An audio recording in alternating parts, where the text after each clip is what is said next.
Do you have a kiddo who has ADHD, anxiety, auditory processing disorder? Well, if so, I have some tricks and tips to help keep your home organized. As a former special education teacher and professional organizer, I've learned a thing or two about helping families get organized. This past year, I was lucky enough to help develop a course on teaching children with brain-based conditions how to organize through the National Association of Productivity and Organizing Professionals, also known as NAPO. In this course, we were able to give examples and specific strategies to use when organizing children with brain-based conditions.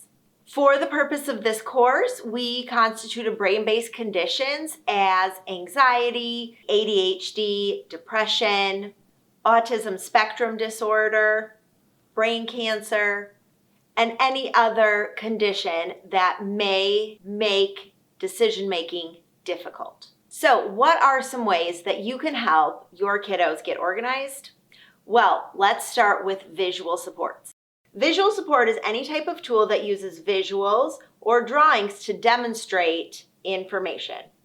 Okay, but what does that actually mean? Well, like the pictures showed, they are pictures that show sequences, routines. Visual supports can be labels or checklists with pictures as cues to help the child move along with what they are supposed to do. Now, you really want to think about where you're displaying the visual supports. And since they are supports, they really should be out in the open so that you can see them and use them as frequently as possible. Some easy ways are to laminate and put on a clipboard. You can also have bulletin boards with the visual supports attached to it or a magnetic board. And always keep a copy near where the visual support is supposed to be used. So let's say you have a visual support for packing up your backpack. Well, that visual support should be near the backpack so that the child can use it to pack up their backpack before going to school. Another tool is to use flowcharts. Now, a flowchart is exactly what it sounds. You start with one topic and you move your way through. Now, it can be semi-complex and it can be very basic. You just need to go with where the child is.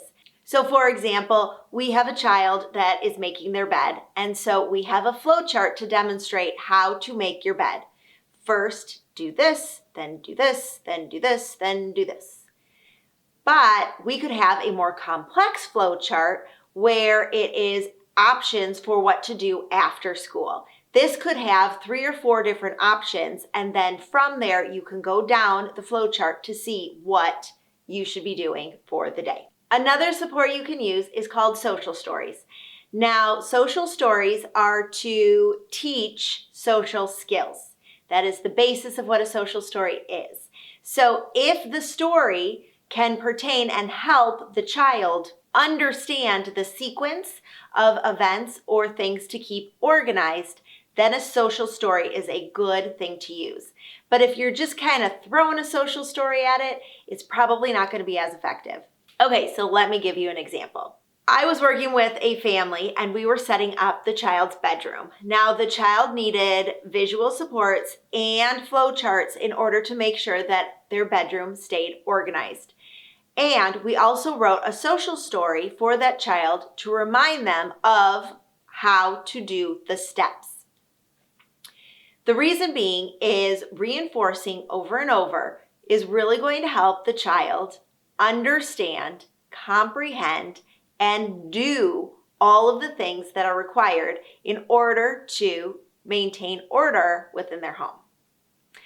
Now, why do we want the kids to be organized? Well, it's an executive functioning skill.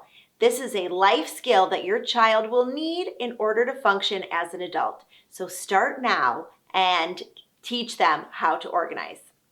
If you're curious about this course, I've linked it below so that you can look at it and see if it is right for you. Love these tips? Don't forget to give this a thumbs up and subscribe to my channel. There are new videos every Wednesday.